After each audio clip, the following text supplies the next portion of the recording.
आइए सुनते हैं कहानी ईर्ष्या। प्रताप चंद्र ने विरंजन के घर आना जाना विवाह के कुछ दिन पूर्व से ही त्याग दिया था। वह विवाह के किसी भी कार्य में सम्मिलित नहीं हुआ, यहाँ तक कि महफिल में भी न गया। मलिन मन किए मुंह लटकाए अपने घर बैठा रहा।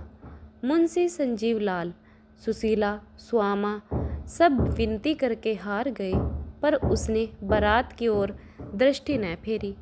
अंत में मुंशी जी का मन टूट गया और फिर कुछ न बोले। यह दशा विवाह के होने तक थी। विवाह के पश्चात तो उसने इधर का मार्ग ही त्याग दिया था। स्कूल जाता तो इस प्रकार एक ओर से निकल जाता, मानो आगे कोई बाग बैठा हुआ है, या जैसे महाजन से कोई ऋणी मनुष्य आंख बचाकर निकल जाता है। विरंजन की तो परछाई से भागता। यदि कभी उसे अपने घर में देख पाता तो भीतर पग न देता। माता समझ जाती, बेटा विरंजन से बोलते चालते क्यों नहीं, क्यों उससे यश मन मोटा किए हुए हो। वह आकर घंटों रोती है कि मैंने क्या किया है जिससे वह रुष्ट हो गया है। देखो तुम और वह कितने दिनों तक एक संग रहे हो। तुम उसे कितना प्यार करते थे, तुमको क्या हो गया है। यदि तुम ऐसे ही रूठे रहोगे तो बेचारी लड़की की जान पर बनाएगी। सूख कर कांटा हो गया। ईश्वर ही जानता है, मुझे उसे देखकर करुणा उत्पन्न होती है। तुम्हारी चर्चा के अतिरिक्त उसे कोई बात ही नहीं भाती। प्रताप आंखें नीची किए हुए सब सुनता और चुपचाप सरक जाता। प्रताप अब भोला बालक नहीं था। उसके जीवन रूपी वृक्ष में यौवन रूपी कोपले फूट रही थी। उसने बहुत दिनों से, उसी समय से जब से उसने होश संभाला, विरंजन के जीवन को अपने जीवन में सक्राशीर की भांति मिला लिया। उन मनोहर और सुहाने सपनों का इस कठोरता और निर्दयता से धूल में मिलाया जाना उसके कोमल हृदय को विदीर्ण करने के लिए काफ़ी था। वह जो अपने विचारों में विरंजन को अपना सर्वश्रेष्ठ समझता था, कहीं का न रहा, और वह जिसने विरंजन को एक पल के लिए भी अपने ध्यान में स्थान न दिया था, उसका सर्वश्रेष्ठ हो गया। इस वितर्क से उसके हृदय में व्याकुलता उत्पन्न होती थी और जी चाहता था कि जिन लोगों ने मेरी सौपन भावना का नाश किया है और मेरे जीवन की आशाओं को मिट्टी में मिलाया है, उन्हें मैं भी जलाऊं। सबसे अधिक क्रोध उसे जिस पर आता था वह बेचारी सुशीला थी। धीरे धीरे उसकी यह दशा हो गई कि जब स्कूल से आता तो कमलाचरण संबंध की कोई घटना अवश्य वर्णन करता, विशेषकर उस समय जब सुशीला भी बैठी रहती। उस बेचारी का मन दुखाने में इसे बड़ा आनंद आता था। व्यक्त रीति से उसका कथन और वाक्य गति ऐसी हृदय भेदनी होती थी कि सुशीला के कलेजे में तीर की भांति लगती थी। आज महाशय कमलाचरण तिपाई के ऊपर खड़े थे। मस्तक गगन का स्पर्श करता था, परंतु निर्लज इतने बड़े कि जब मैंने उनकी ओर संकेत किया तो खड़े खड़े हंसने लगे। आज बड़ा तमाशा हुआ। कमला ने एक लड़के की घड़ी उड़ा दी। उसने मास्टर से शिकायत की। उसके समीप में ही महाशय बैठे हुए थे। मास्टर ने खोज की तो आप ही फटे घड़ी मिली। फिर क्या था, बड़े मास्टर के यहाँ रिपोर्ट हुई। वह सुनते ही झल्ला गए और कोई 3 दर्जन बेतें लगाई। सड़ासड़ सारा स्कूल यह कौतूहल देख रहा था। जब तक बेतें पड़ा कि महाशय चिल्लाया, परंतु बाहर निकलते ही खिलखिलाने लगे और मुझर पर ताव देने लगे। चाची, नहीं सुना? आज लड़कों ने ठीक स्कूल के फाटक पर कमलाचरण को पीटा, मारते मारते बेसुध कर दिया। सुशीला ने ये बातें सुनती और सुन सुनकर कुढ़ती। हाँ, प्रताप ऐसी कोई बात विरंजन के सामने न करता। यदि वह घर में बैठी भी होती तो जब तक चली न जाती यह चर्चा नहीं छेड़ता। वह चाहता था कि मेरी बात से इसे कुछ दुख न हो। समय समय पर मुंशी जीवनलाल ने भी कई बार प्रताप की कथाओं की पुष्टि की है। कभी कमला हाट में बुलबुल लड़ाते मिल जाता, कभी गुंडों के संग सिगरेट पीते, पान चबाते, बेढंगपने से घूमता हुआ दिखाई देता था। मुंशी जी जब जमाता की यह दशा देखते तो घर आते ही स्त्री पर क्रोध निकालते। यह सब तुम्हारी करतूत है। तुम्ही ने कहा था घर वर दोनों अच्छे हैं, तुम्ही रीझी हुई थी। उन्हें उस क्षण यह विचार नहीं होता कि दोष रोपण सुशील पर है, कम से कम मुझ पर ही उतना ही है। वह बेचारी तो घर में बंद रहती थी, उसे क्या ज्ञात था कि लड़का कैसा है। वह सामुद्रिक विद्या थोड़े ही पढ़ी थी। उसके माता पिता को सभ्य देखा, उनकी कुलीनता और वैभव पर सहमत हो गई। पर मुंशी जी ने तो अकर्मण्यता और आलस्य के कारण छानबीन न की, और मुंशी जी के अगणित बांधव इस भारतवर्ष में अब भी विद्यमान है, जो अपनी प्यारी कन्याओं को इसी प्रकार नेत्र बंद करके कुएं में ढकेल देते हैं। सुशीला के लिए विरंजन से प्रिय जगत में अन्य वस्तु न थी। विरंजन उसका प्राण थी, विरंजन उसका धर्म थी, और विरंजन ही उसके सत्य थी। वही उसकी प्राणधार थी, वही उसके नयनों को ज्योति और हृदय का उत्साह थी। उसकी सर्वो सांसारिक अभिलाषा यही थी कि मेरी प्यारी विरंजन अच्छे घर जाए, उसके सास ससुर देवी देवता हो, उसके पति शिष्टता की मूर्ति और श्री रामचंद्र की भांति सुशील हो, उस पर कष्ट की छाया भी न पड़े।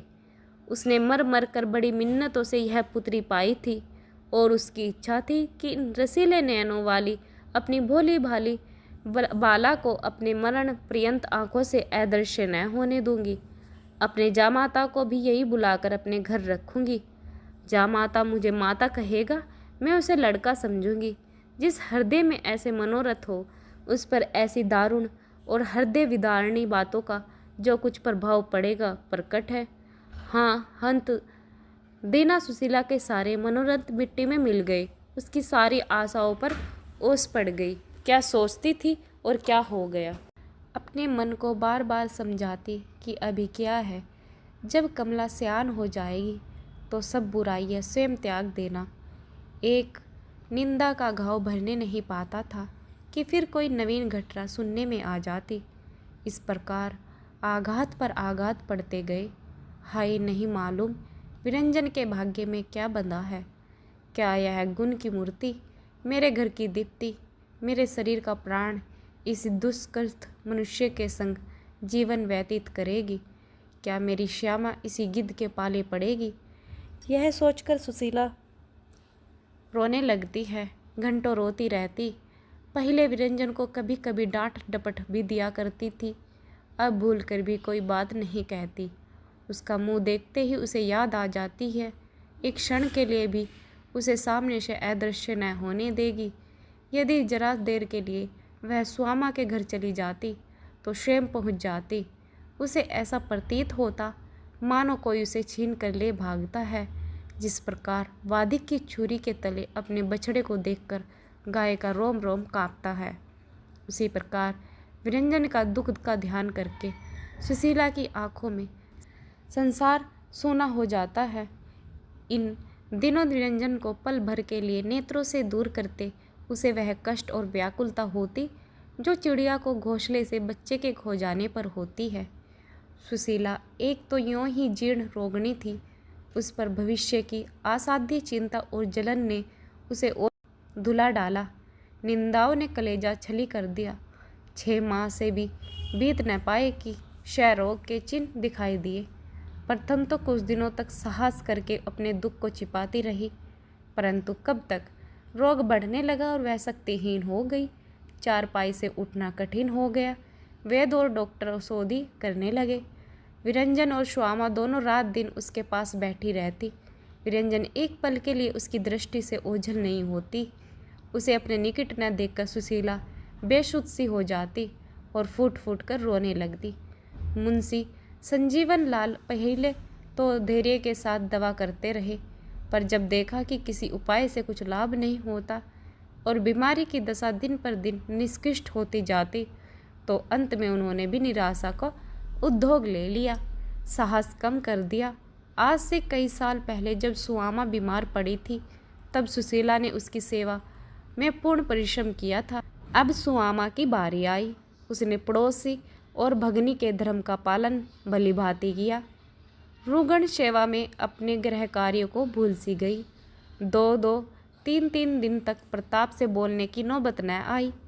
बहुधा वह बिना भोजन के ही स्कूल चला जाता, परंतु कभी कोई अप्रिय शब्द मुख से न निकालता। सुशीला की रुग्णवस्थ से अब उसकी देशरागनी को बहुत कम कर दिया था। देश की अग्नि देशटा की उन्नति और दुर्दशा के साथ साथ तीव्र और प्रज्वलित हो जाती। उसी समय शांत होती है जब दृष्टा के जीवन का दीपक बुझ जाता है। जिस दिन व्रज रानी को ज्ञात हो जाता कि आज प्रताप बिना भोजन किए स्कूल जा रहा है, उस दिन वह काम छोड़कर उसके घर दौड़ जाती और भोजन करने के लिए आग्रह करती, पर प्रताप उससे बात नहीं करता, उसे रोता छोड़ बाहर चला जाता। निसंदेह वह विरंजन को पूर्णतः निर्दोष समझता था, परंतु एक ऐसे संबंध को जो वर्ष 6 माह में टूट जाने वाला हो, वह पहले से ही तोड़ देना चाहता था। एकांत में बैठकर वह आप ही आप फूट फूट कर रोता, परंतु प्रेम के उद्गार को अधिकार से बाहर न होने देता। एक दिन वह स्कूल से आकर अपने कमरे में बैठा हुआ था कि विरंजन आई। उसके कपोल आंसू से भीगे हुए थे और वह लंबी लंबी सिसकियां ले रही थी। उसके मुख पर इस समय कुछ ऐसी निराशा छाई हुई थी और उसकी दृष्टि कुछ ऐसी करुणात्पादक थी कि प्रताप से न रहा गया। सजल नैन होकर बोला, क्यों विरंजन, रो क्यों रही हो? विरंजन ने कुछ उत्तर न दिया, वरन वह बिलक बिलक कर रोने लगी।